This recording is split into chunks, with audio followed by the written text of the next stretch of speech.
কোটা আন্দোলনকে ঘিরে সহিংসতার জেরে আন্দোলন গড়ালো 14 দিন।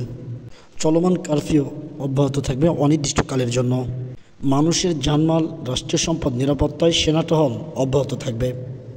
তবে পরিস্থিতি ক্রমে স্বাভাবিক আশায় উঠিয়ে নেওয়া হচ্ছে সমস্ত বিধিনিষেধ। আর ঢাকার মানুষের সাধারণভাবেই ফিরছে স্বাভাবিক অবস্থায়। তারা ফিরছে নিজেদের আপন ছন্দে। রিকশাওয়ালা থেকে শুরু করে সমস্ত প্রকারের মানুষ, অফিস আদালত সব কিছুই চলছে আগের মতো। বুধবারের ধারাবাহিকতায় গতকালও চলছে অফিস, ব্যাংক, পুঁজিবাজার। সাত সকালেই খুলতে দেখা যায় দোকানপাট, বিপণী বিতান, অফিস আদালত। ভোর হতে রাজধানীর অলিতে গলিতে, রাস্তাঘাটে দেখা মেলে গার্মেন্টস শ্রমিকদের যাতায়াতের দৃশ্য। সহিংসতার ধ্বংসস্তূপে পরিণত হওয়া মেট্রো রেল এবং ক্ষতিগ্রস্ত সমস্ত জায়গায় কাজ চলছে খুব জোরে সোরে।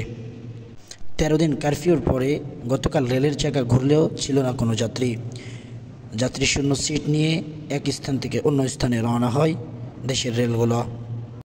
গতকাল কারফিউ বন্ধ হওয়ার 2 ঘন্টা পরই রাজধানী ফিরে তার চেনাচোরা আসল রূপে।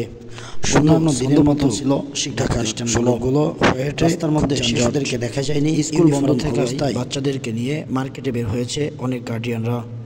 শেষ কর্মদিবসে গ্রাহকদের দেখা গেছে উপচে পড়া ভিড়। ব্যাংকের আঙ্গিনায় ভিড়ের কারণে হতাশ ব্যাংক কর্মীরা। বেলা 2:30টার সময় বাড্ডার একটা ব্যাংকে গিয়ে দেখা যায় টোকেন নিয়ে অপেক্ষা করছে ব্যাংক কর্মীরা। থাকছে বিস্তারিত সংবাদ। আপনারা দেখতে পাচ্ছেন ঢাকার জনজীবন একেবারে সাধারণ অবস্থায় ফিরে গিয়েছে।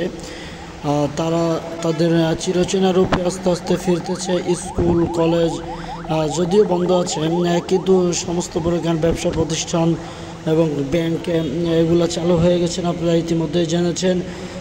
অন্য দিনের তুলনায় ঢাকায় আজকে একটু উপচে পড়া ভিড় পড়েছে। আমরা খেয়াল করে দেখেছি বাড্ডা থানার ভিতরে একটা ব্যাংকে এত পরিমাণ যে ভিড়, উপচে পড়া ভিড়, সেখানে মানুষ টোকেন নিয়ে টাকার জন্য দাঁড়িয়ে রয়েছে।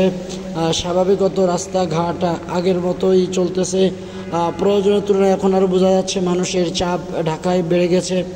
প্রত্যেকটা গার্মেন্টস শ্রমিক এবং প্রত্যেকটা মানুষ তাদের নিজ কর্মস্থল থেকে বাসায় ফিরতেছে এবং যাচ্ছে। এটাই হচ্ছে ঢাকার বর্তমান আপডেট চিত্র। এছাড়া আরও বোঝা যাচ্ছে যে বাংলাদেশ হাইওয়ে পুলিশ এবং বাংলাদেশ সেনাবাহিনী তারা তাদের যথেষ্ট চেষ্টা করে যাচ্ছে এবং তারা রাস্তায় টহল দিয়ে যাচ্ছে। আপনারা দেখতে পাচ্ছেন যে একটার পর একটা পুলিশের গাড়ি, আর্মির গাড়ি এবং বিজিবির গাড়ি তারা টহল দিচ্ছে, যাতে করে কোনো সমস্যার সম্মুখীন মানুষের না হতে হয়। মানুষ যেন নিরাপদে তাদের কর্মস্থান এবং কর্মস্থান থেকে বাসায় পৌঁছাতে পারে। এটাই হচ্ছে প্রশাসনের দাবি, গভর্নমেন্টের দাবি। তো এই ছিল আজকের ঢাকার সর্বশেষ সংবাদ। এরপরে বিস্তারিত থাকছে বাকি সংবাদে। হালাল ধ্বনি, যাত্রাবাড়ি, ঢাকা।